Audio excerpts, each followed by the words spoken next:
Hello, you wonderful people, and welcome to another episode of Super-Fanta-Fi. This being a show where I talk about TV shows of the supernatural, fantasy, and or science fictional genre. For today's episode, I'm going to talk about the series finale of Beauty and the Beast.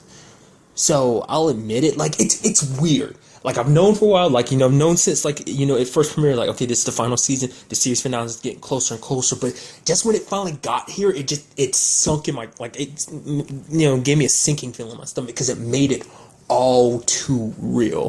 Because I don't know, because obviously series finales are the finales, but it's too final. Because my thing is, I never want anything to end, and it's as long as I don't finish something, it's never actually done. But now that it's done, I don't know, it was just sad to see it all end, especially because obviously them in the episode constantly saying their goodbyes is that, it's like the show saying goodbye to you fans, and it's just kind of, I don't know, it's having loved this show since the first season, fell in love with it, really liked it, taking the tale of Beauty and the Beast and kind of making a contemporary kind of more science fictional version of it. I really liked it, and just, it's always been a series I really like, and it's just really sad to see it go. Like I said, especially with all the goodbyes. I even love the beginning, you had Kat's, bank guy being like, yo, Kat, you okay? You getting all this set up? He's like, did we scare you off? We'll do whatever it takes to kind of keep you. It's you were such a loyal customer. It's just, she's like, no, I'm fine. He's like, is everything okay? It was so interesting that he was so concerned about her. But it seemed like she was getting her will and testament ready just in case something happened to her and Vincent. Not that he wanted anything to happen to him, but it's just in case. And it's Heather found out and got super upset about me, because the whole thing is, she got out of hospital.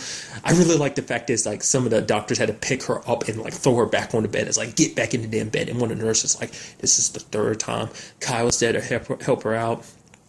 And she's like, if you ever want to have sex with me again, you will help get me out this place. And he kind of smiles, and she's like, please. It was so cute and adorable. I'll quickly get to Kyle in a second, but I just want to finish what I was saying.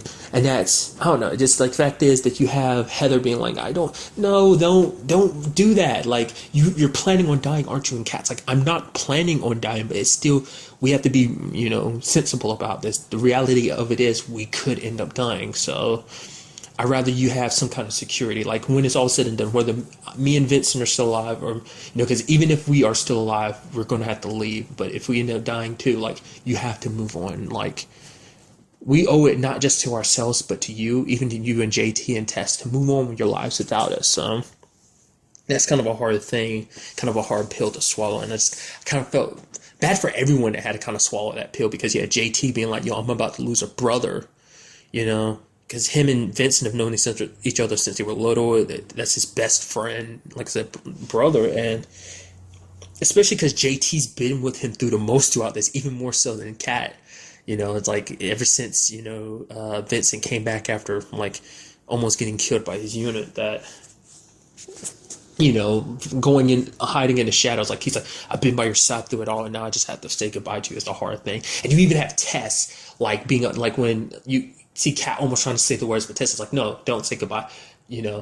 I'll see you again, so don't make this kind of our final goodbyes or something like that. And it's kind of interesting because you always see Tess as kind of the tough, tomboyish cop. And you see her, breaking down, and it's just, trying so hard to fight back her tears. You could see her kind of fighting a little bit.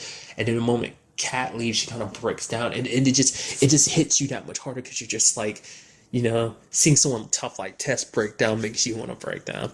Especially when it came out, it's like, oh yeah, it's they're dead, which I didn't believe that for a second. I was like, they got out in time, but just seeing both JT and her crushed just kind of got me. And what really got me was the fact of the matter is they straight out went renegade vigilante on Braxton's ass. I did not see that coming. It's okay, Vincent and Kat got that prince dude to decide, okay, I'll testify against Braxton. I guess I'll get to that in a second, but testify against him. So I was thinking, okay, he goes to jail, has to face court times and stuff like that. But at the same time, I'm thinking, that still would leave it up too much for things up in the air, because it's when it comes down to it, what would most likely happen is that, he could easily get lawyers with his vast amount of money, not less his account was frozen, which DHS did freeze his accounts, didn't they? Maybe I'm thinking about that wrong.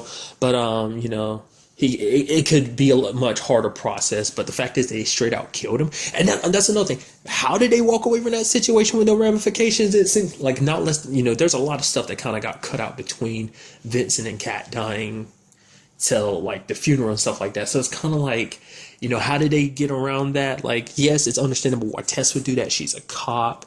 But JT was there opening fire too. He's in the civilian. Maybe they were like, well, he was a terrorist.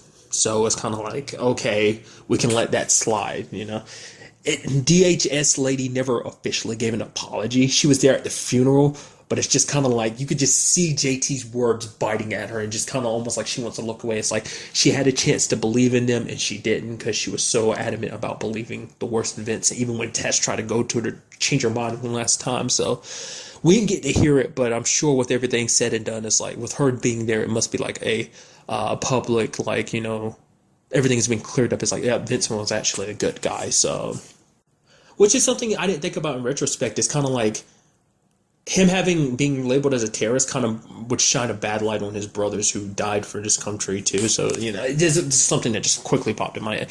But like, I didn't for a second believe they were dead. I was like, they got out of there. I was like, is this actually, because I already said before, that was my running theory, is like, this series could only end one way, is if people thought they were dead. That could be the only way that was going to happen. I was hoping that they wouldn't have to leave, but even though they did leave, things have changed a little bit, yes, but at the same time, it's like they haven't, because it's like they know where Vincent and Kat end up, and that's in Paris. I love the little 6-month skip. We have Kat becoming a lawyer, because this is what she originally wanted to do, but she became on the more law enforcement side of the law because she wanted to solve her mom's murder, and she just that was her main motivation for becoming a cop, was solving her mom's murder. She was originally studying to be a lawyer, and now it just kind of came back to her because that those two people that were with her, it's like, well, what happened? She's like, I just kind of got sidetracked, and it's just they're there in the city of love, and then it's like, oh, they're not alone, because Vince is like, oh, here on our 1-year anniversary surprise, brought our best friends and your sister-in-law, and it's just beautiful. You find out JT and Tess got together, so it was nice. And then things good between Heather and Kyle, living in sin all around. It's like living with love. It's so beautiful. And then you have the very ending of it where you have a mugging happening outside. Heather's like, okay, we'll leave that to the cops. Don't do anything. Vincent and Kat can't help themselves, get up, run after him, and then you hear everyone just go, oh, here we go again, and they're running after the mugger. So what I love is you have them with new names, because he's Adam and she's Isabel.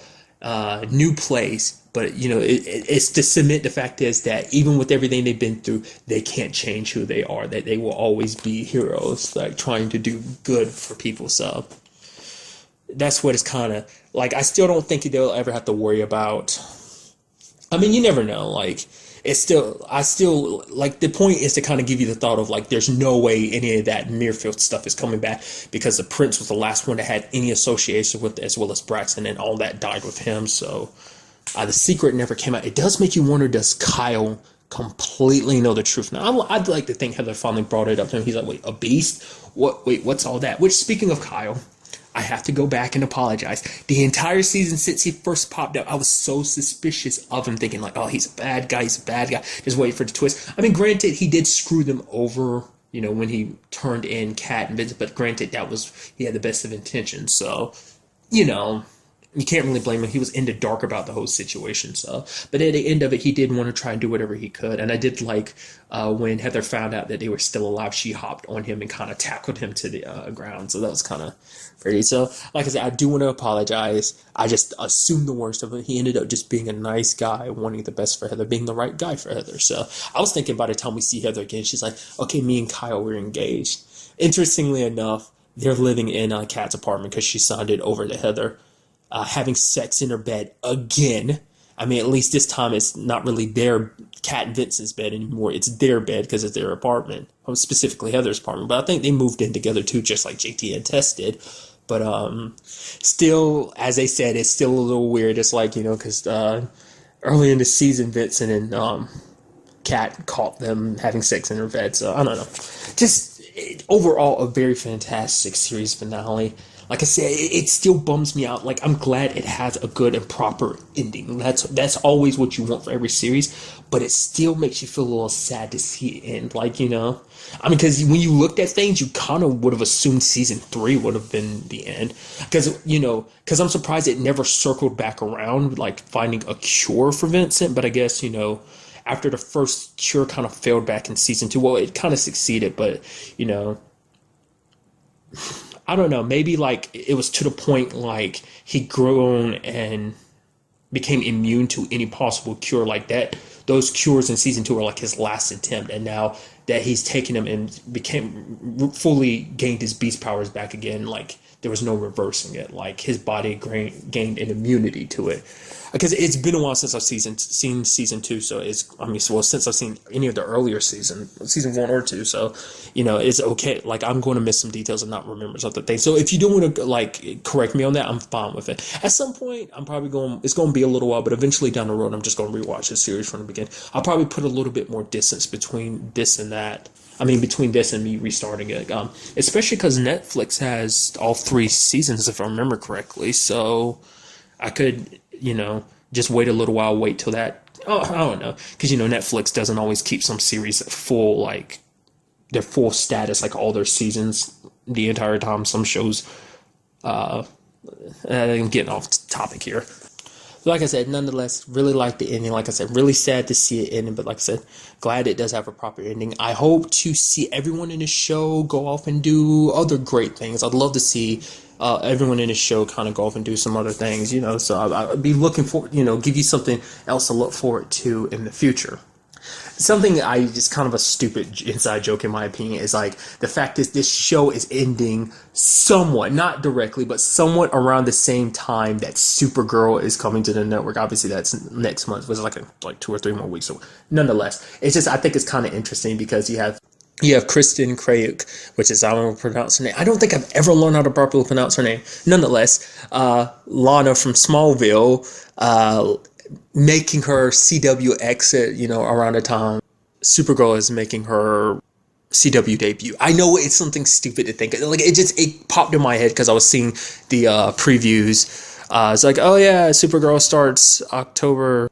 So that just kind of randomly popped in my head. But like I said, can't wait to see, hopefully get to see everyone else, everyone from the show go off and do many, many other things. I can already tell by the time is a lot shorter than most, but I pretty much talked about everything I really wanted to talk about. Just got the main points across. Obviously, I added in some pointless conversation too, because I like to include those too. I'm not even going to bother cutting that out or whatever. So super short, but I'm glad I got to say everything I wanted to say. That's kind of where I'm going to leave it at. So until the next time we meet, be happy, be safe, live life to the fullest and enjoy it. Good day and goodbye.